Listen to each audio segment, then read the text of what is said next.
Dalam nama Bapa dan Putra dan Roh Kudus. Amin. Allah Bapa yang Maha Kasih, kami bersyukur kepadamu atas penyertaan-Mu dalam hidup kami setiap saat. Sebentar lagi kami akan mendengarkan dan merenungkan sabda-Mu. Berkatilah kami agar kami mampu memberi hati dan pikiran untuk merasakan kehadiran-Mu dan sapaan-Mu lewat sabda dan renungan hari ini. Dan semoga semuanya itu menjadi petunjuk bagi kehidupan kami dan menerangi kami dalam setiap langkah kami. Sebab Engkaulah Tuhan dan pengantara kami. Amin.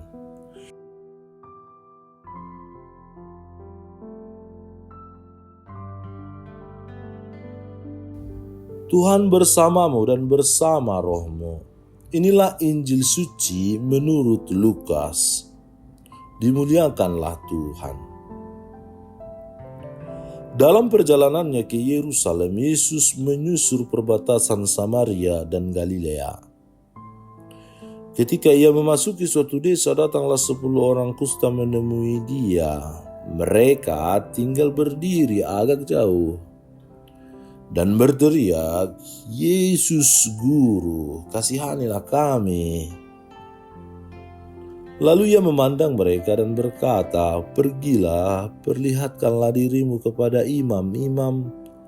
Dan sementara mereka di tengah jalan, mereka menjadi tahir. Seorang dari mereka ketika melihat bahwa ia telah sembuh, kembali sambil memuliakan Allah dengan suara nyaring. Lalu tersungkur di depan kaki Yesus dan mengucap syukur kepadanya. Orang itu adalah seorang Samaria. Lalu Yesus berkata, "Bukankah ke-10 orang tadi semuanya telah menjadi tahir? Di manakah yang 9 orang itu? Tidak adakah di antara mereka yang kembali untuk memuliakan Allah selain daripada orang asing ini?" Lalu ia berkata kepada orang itu, "Berdirilah dan pergilah, imanmu telah menyelamatkan engkau." Demikianlah sabda Tuhan, terpujilah Kristus. Saudara-saudari terkasih dalam Kristus Yesus, setiap pagi seorang nenek duduk di teras rumahnya dan mengamati kebun kecilnya. Ia selalu menyempatkan diri untuk melihat bunga-bunga yang mekar dan merasakan sinar matahari di wajahnya pagi itu. Meski hidupnya sederhana, nenek itu selalu tampak bahagia dan bersyukur atas hal-hal kecil yang ada di sekitarnya. Dalam perikop ini kita melihat Yesus yang sedang dalam perjalanan menuju Yerusalem. Ketika ia bertemu dengan 10 orang kusta, mereka meminta belas kasihnya. Yesus memerintahkan mereka untuk menunjukkan diri kepada imam-imam yang merupakan bagian dari hukum Taurat untuk memastikan kesembuhan mereka. Menariknya, hanya 1 dari 10 orang kusta yang kembali untuk mengucapkan terima kasih atau syukur kepada Yesus. Dia adalah seorang Samaria yang menunjukkan bahwa kerendahan hati dan syukur tidak terbatas pada latar belakang atau kebangsaan. Kembali kepada Yesus, ia tidak hanya menerima kesembuhan fisik, tetapi juga keselamatan spiritual.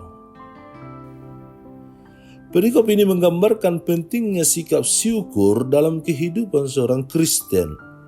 Dalam tradisi Katolik, syukur merupakan tindakan yang tidak hanya diarahkan kepada Allah tetapi juga menjadi bagian dari kehidupan komunitas. Ekaristi yang berarti syukur adalah inti dari iman Katolik, di mana umat berkumpul untuk merayakan dan mengucapkan terima kasih atas anugerah keselamatan yang diberikan oleh Yesus. Kehilangan rasa syukur dapat mengarah pada ketidakpuasan dan ketidakpedulian terhadap kebaikan yang telah kita terima. Yesus sendiri menunjukkan bahwa dari 10 orang yang disembuhkan hanya 1 yang kembali untuk memuliakan Allah. Hal ini mengingatkan kita bahwa kita harus secara aktif mengingat dan menghargai anugerah yang kita terima dalam hidup kita sendiri. Kesadaran diri untuk mau datang pada perjamuan Tuhan yang mengundang kita untuk hadir.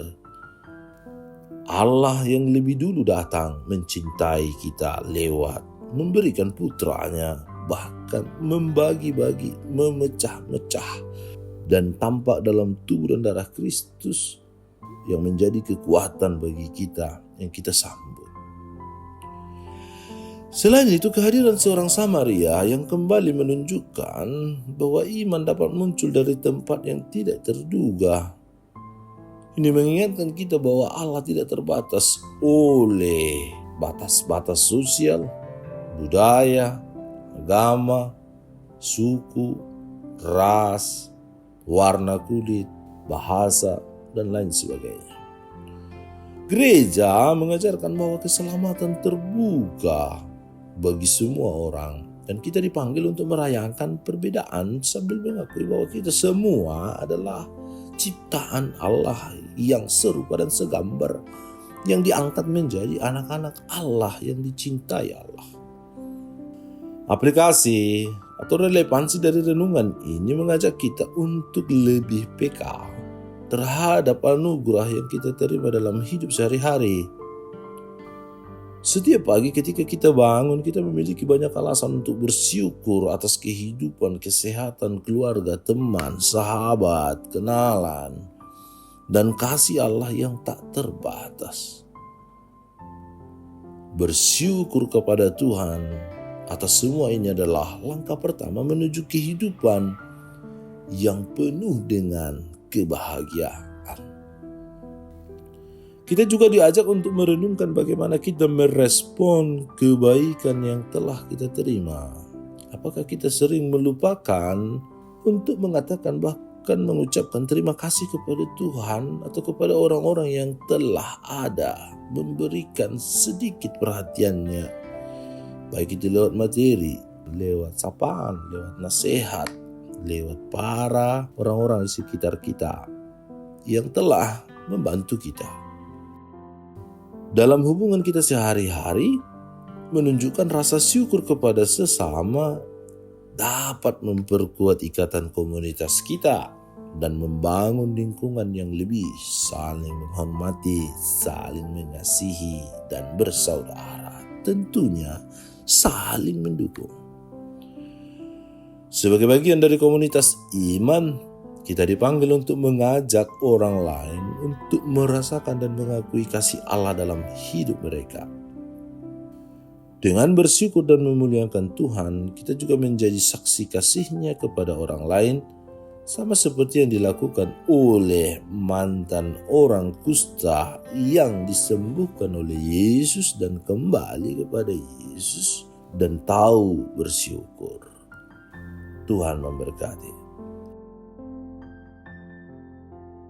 Allah Bapa, kami bersyukur atas kehadiran-Mu di dalam hidup kami.